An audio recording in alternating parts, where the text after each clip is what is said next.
Late night stories. Bluetooth headset guy starts a fight on train. Because who is he talking to like that? A bald European guy on his outdated Bluetooth headset keeps making comments to passers-by. Saying things like you get on the train often. And when people hear him they get angry after they realize he's on the phone. One day while on the train still up to his same tactics, European guy begins to take a call. At the same time in walks a middle-aged Karen boarding after having to run to catch the train. As she was boarding someone heard her say, "I shouldn't have to run a damn track just to catch the train." European guy saw this and made eye contact with the woman and said, "Maybe if you got up on time like everybody else you wouldn't have to run so fast. You could use the exercise, ya know." "What the hell did you just say? Who are you talking to?" European bald guy. Before he could say anything else the woman found her seat in the back row. Some time later another patron getting on the train sits next to the European man and says, "I like your cut. Gee," just before sitting down, as a slang saying to get a conversation started between the two. However, the European man stands up, stares at the young passenger and waits for him to sit down. Instead they meet face to face and stare at each other. "What? You trying to take me on a date or something?" "No way, Baldy." The patron finally sits down after realizing that this European man is not normal. The patron finally has had enough of the European man. He won't sit down, he's just holding the handrail looking down on the patron. Now the last open seats remain and you guessed it they are next to and in front of the European man. And now those seats are about to be filled as in walks 3 more people, all women. A grandma, a pregnant woman, and a sassy little girl. They all seem cheerful until they see that they need the last remaining seat.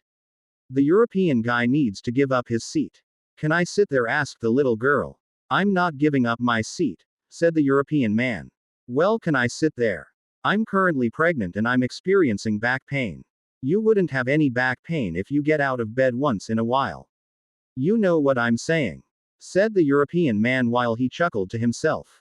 "You know what, that's why you're a European bald guy all alone on the train," said the pregnant woman. "And that's why you're pregnant and you're a woman," said the European man. "Now young man, I think you've had enough fun with us. Why don't you be a nice young man and give this old and tired grandma a seat?" said the old woman. "Why don't you take a seat after getting off this train? By ejection if preferred. That's it, you're out, bud. Off the train, pal," said Karen, the patron, the pregnant woman, the old woman and the sassy little girl. "If you touch me the only way off of this train will be by peeling your dead bodies out of a cooler." That's when they rushed him. "Grab him by his bald head," said the group of 5. Intercepting them finally was the train conductor telling all 6 party-goers to get out. The show begins with an energetic host standing center stage, basking in the buzz of the audience as the contestants line up. With a clipboard in hand and a mischievous smile, the host introduces the chaotic game show, Handshakes and Hassles, promising an evening of awkward challenges and unexpected twists. The premise is simple yet delightfully evil.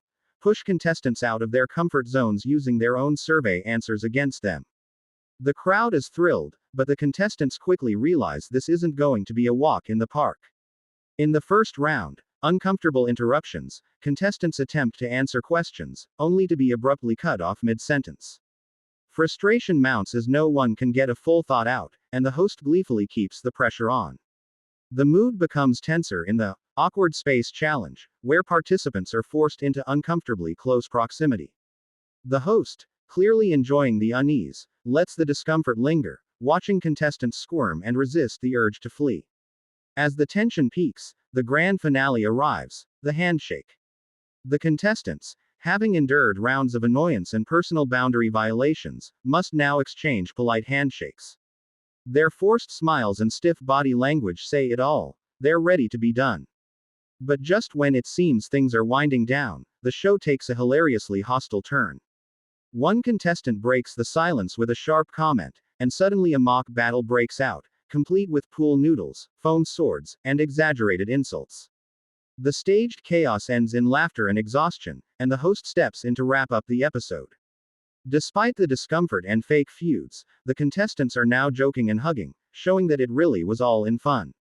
As the credits roll, the host delivers one final wink to the audience, promising even more awkward entertainment next time. The game may be over, but the tension, hilarity, and absurdity of handshakes and hassles lingers on.